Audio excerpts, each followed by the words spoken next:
आज हम आपको कराएंगे वॉइस। वॉइस का मतलब वाच। वाच हमारे दो प्रकार के होते हैं। नंबर एक एक्टिव वॉइस जिसे हम कहते हैं कर्तावाच, और नंबर सेकंड पैसिव वॉइस जिसे हम कहते हैं कर्मवाच।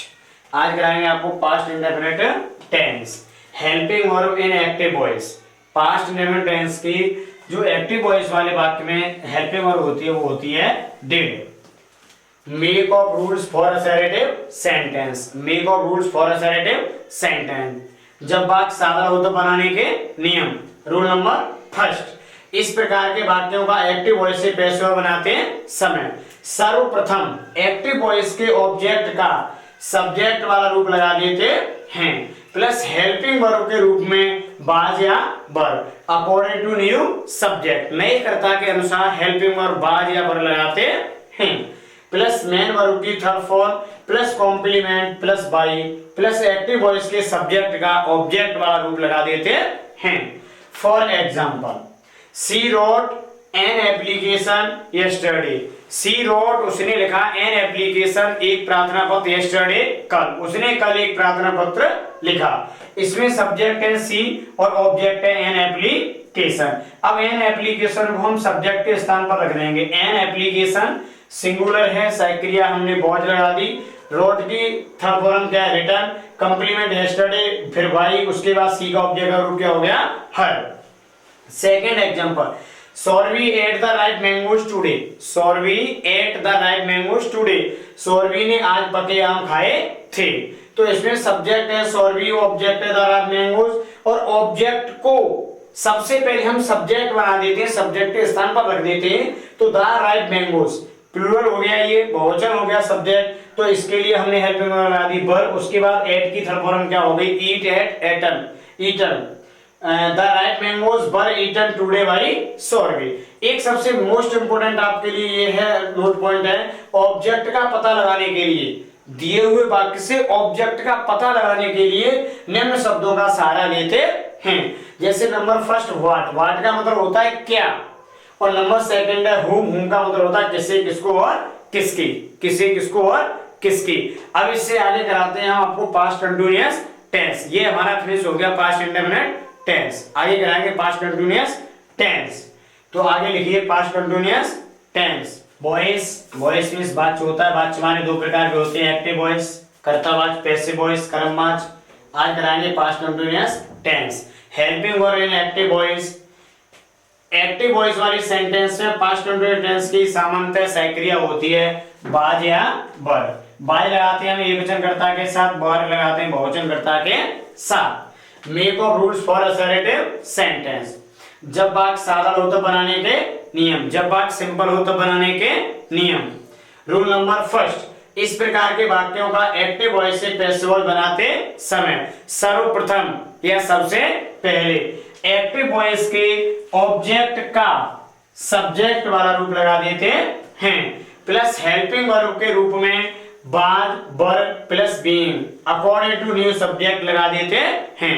एकवचनकर्ता के साथ बाज बीइंग, बहुवचनकर्ता के साथ बर बीइंग का प्रयोग कर देते हैं, प्लस एनबी की third form plus complement plus by plus active voice के सब्जेक्ट का ऑब्जेक्ट वाला रूप लगा देते हैं। For example, she was writing an application yesterday.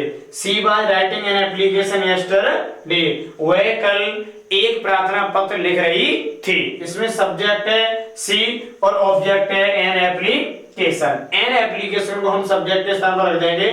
N application was being, an application was being written yesterday by her. ये आपका answer हो गया। Second example, Rahul was eating the right mangoes today. Rahul was eating the right mangoes today. इसका हमें passive voice बनाना है, तो सबसे पहले देखेंगे इसमें सब्जेक्ट है राहुल और ऑब्जेक्ट है द राइट मैंगोज। तो द राइट मैंगोज हमने पहले रख दिया सब्जेक्ट के स्थान पर। द राइट मैंगोज, बहुत से मैंगोज हो गए, तो उसके बाद हमने सक्रिया क्या लगा दी? बर बीइंग। उसके बाद ईटन, उसके बाद कंप्लीमेंट क्या? टुडे, फिर बाई लगा दी और राहुल का क्या लगा दिया? राहुल। ये आपका पास्ट कंटीन्यूअस फिनिश। इससे आगे चलेगा पास्ट परफेक्ट टेंस। उसे पैसिव बनाने का सबसे आसान तरीका वॉइस। वॉइस का मतलब होता है वाच। वाच दो प्रकार के होते हैं, नंबर एक एक्टिव वॉइस जिसे हम कहते हैं कर्तावाच, नंबर दो पैसिव वॉइस जिसे हम कहते हैं कर्मवाच। आज हम आपको करा रहे हैं past perfect tense, helping verb in active voice. Past perfect tense की सह क्या होती है? हेड। क्या होती है? हेड।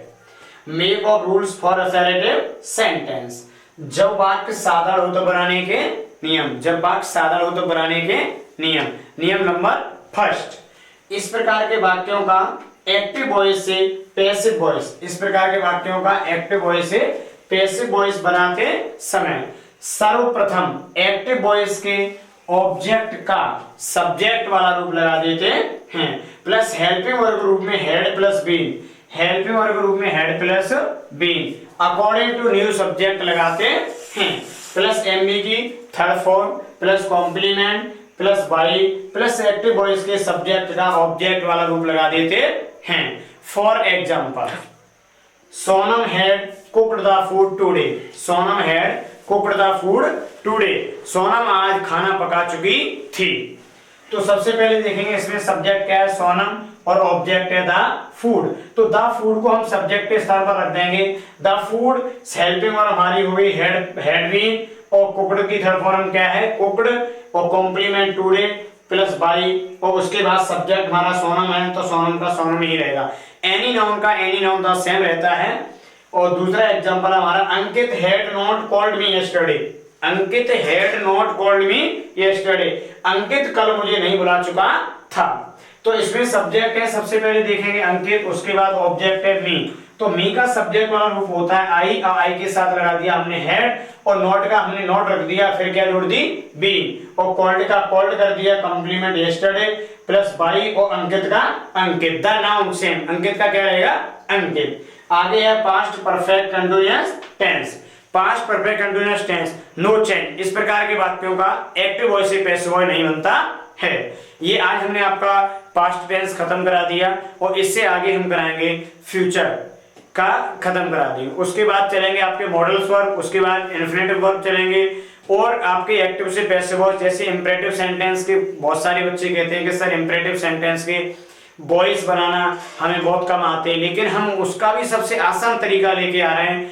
इंपरेटिव सेंटेंस का तो आपका एक्टिव से पैसिव वर्ब बिल्कुल चुटकियों में बनाओगे, सेकंडों में बनाओगे। आपका सबसे आसान तरीका, सबसे सिंपल तरीका, और ये आपका एक्टिव से पैसिव बनाने का एसएसआर क्लासेस के माध्यम से आपको सिखाया जा रहा है। वाच्य हमारे दो प्रकार के होते हैं, एक्टिव वॉइस कर्ता वाच्य, पैसिव वॉइस कर्म वाच्य। आज करा रहे हैं हम आपको फ्यूचर इंडेफिनिट टेंस। आज आपके लिए लेके आए हम future indefinite tense. Future indefinite tense में फ्यूचर में क्या होता है? हेल्पिंग वर्ब होती है विल या सेल। सेल हम लगाते हैं आई और वी के साथ, सब्जेक्ट आई और वी के साथ हम सेल लगाते हैं। अन्य सभी कर्ताओं के साथ हम विल का प्रयोग करते हैं। Make of rules for assertive sentence. Make of rules for assertive sentence, जब वाक्य साधारण हो तो बनाने के नियम। रूल नंबर फर्स्ट, इस प्रकार के वाक्यों का एक्टिव वॉइस से पैसिव बनाते समय सर्वप्रथम एक्टिव वॉइस के ऑब्जेक्ट का सब्जेक्ट वाला रूप लगा देते हैं, प्लस हेल्पिंग वर्ब के रूप में विल सेल प्लस बी, मतलब विल बी या shall be according to new subject. नए कर्ता के अनुसार विल बी या सेल बी सहायक क्रिया का हम प्रयोग कर देते हैं, प्लस एमबी की third form plus complement plus by plus active voice के सब्जेक्ट का ऑब्जेक्ट वाला रूप लगा देते हैं। For example, I shall beat you tomorrow. I shall beat, मैं पीटूंगा किसे? यू, तुम्हें। टुमारो, कल, मैं तुम्हें कल पीटूंगा। इसमें सब्जेक्ट है आई और ऑब्जेक्ट है यू। तो यू को हम सब्जेक्ट के स्थान पर रखेंगे यू, यू के साथ हम हेल्पिंग लगाएंगे विल बी, और बीट की थर्ड फॉर्म क्या है? बीटन, और कॉम्प्लीमेंट क्या है? टुमारो। उसके बाद क्या लगा दी? बाई, और आई का ऑब्जेक्ट वाला रूप क्या होता है? मी। तो ये बन गया आपका you will be beaten tomorrow by me. दूसरा एग्जांपल है Sneha will not call me today. Sneha will not call me today, Sneha मुझे आज नहीं बुलाएगी। तो इसमें सब्जेक्ट है बेटा स्नेहा और ऑब्जेक्ट है मी। तो मी का हम सब्जेक्ट वाला रूप लगाएंगे, क्या लगा दिया? आई, और आई के साथ सेल आता है, नोट किया पर नोट लगा दिया, और क्या जोड़ दी? बी। कॉल की थर्ड फॉर्म क्या है? कॉल्ड, और कंप्लीमेंट क्या है? टुडे, उसके बाद लगा दिया बाई, और सी स्नेहा। यहाँ स्नेहा की जगह पर हम क्या करेंगे? द एनी नाउन सेम रहेगा, एनी नाउन सेम, क्योंकि ये स्त्रीलिंग है, ये नाउन है। स्नेहा का क्या लगा दिया? स्नेहा। अब इससे आगे है future continuous tense. Future continuous tense, future के 4 पार्ट्स होते हैं, चारों पार्ट्स में से केवल 2 के ही बनते हैं हमारे एक्टिव से passive voice, future indefinite tense और future perfect tense. Future continuous tense और फ्यूचर परफेक्ट कंटिन्यूअस टेंस का हम एक्टिव वॉइस से पैसिव नहीं बनाते हैं। तो ये है future continuous tense. No change, no change, note point first, इस प्रकार के वाक्यों का एक्टिव वॉइस से पैसिव नहीं बनता है। इस प्रकार के वाक्यों का एक्टिव वॉइस से पैसिव नहीं बनता है। अब फ्यूचर में आपका एक और है जो जिससे हम कहते हैं फ्यूचर परफेक्ट टेंस, इसका आप आज करा देंगे खत्म। इसके लास्ट में रहेगा फ्यूचर परफेक्ट कंटीन्यूअस टेंस, उसका नो चेंज रहता है। इसी प्रकार आपके एक्टिव से पैसिव फिनिश हो जाएंगे। इससे आगे चलाएंगे मॉडल्स वर्ब और फिर आगे चलाएंगे इंपरेटिव सेंटेंस। वॉइस, वॉइस का मतलब वाच्य। वाच्य हमारे 2 प्रकार के होते हैं, एक्टिव वॉइस कर्तावाच्य, पैसिव वॉइस कर्मवाच्य। फ्यूचर परफेक्ट टेंस, आज हम कराएंगे आपको फ्यूचर परफेक्ट टेंस। इसमें साइक्रिया होती है विल हैव और शैल हैव। आई और वी के साथ हम लगाते हैं शैल हैव, अन्य सभी कर्ताओं के साथ लगाते हैं हम will have. Make of rules for assertive sentence, make of rules for assertive sentence, जब वाक्य सादर हो तो बनाने के नियम। नियम number first, rule number first, इस प्रकार के वाक्यों का एक्टिव वॉइस से पैसिव बनाते समय सर्वप्रथम एक्टिव वॉइस के ऑब्जेक्ट का सब्जेक्ट वाला रूप लगाते हैं, प्लस हेल्पिंग वर्ब के रूप में will have, shall have plus been, will have, shall have plus been, according to new subject, according to new subject, plus NB की third form, plus complement, plus by, plus active voice के subject का object वाला रूप लगा देते हैं।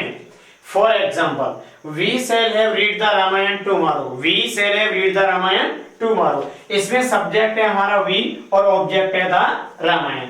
इस the Ramayan को हम सब्जेक्ट के स्थान पर रखते हैं, the Ramayan will have been, the Ramayan will have been tomorrow by, और we का ऑब्जेक्ट वाला रूप क्या होता है us। ये हमारा आंसर कंप्लीट हो गया, the Ramayan will have been tomorrow by us। Second example, Munnes will have called me today, Munnes will have called me today, इसमें सब्जेक्ट हमारा आ गया मुन्नेस और ऑब्जेक्ट आ गया मी। मी का हमने सब्जेक्ट वाला रूप क्या लगा दिया आई, और आई के साथ हम आई और बी के साथ हम क्या लगाते हैं shall have been। तो आई shall have been called today by मुन्नेस। ये आपका हो गया पैसिव वॉइस कंप्लीट। आगे करेंगे फ्यूचर परफेक्ट कंटीन्यूअस टेंस। अब इससे आगे कराएंगे फ्यूचर परफेक्ट कंटीन्यूअस टेंस, इसका रहता है नो चेंज। इस प्रकार के वाक्यों का एक्टिव वॉइस से पैसिव नहीं बनता है। आज हमने आपके एक्टिव से पैसिव फिनिश कर दिए अकॉर्डिंग टू टेंस। टेंस हमारे 3 प्रकार के होते हैं, प्रेजेंट टेंस, पास्ट टेंस और फ्यूचर टेंस। अब इससे आगे हम लेके चलेंगे आपको मॉडल्स वर्ब। नेक्स्ट जो आएगा आपका लेक्चर वो आएगा मॉडल्स वर्ब।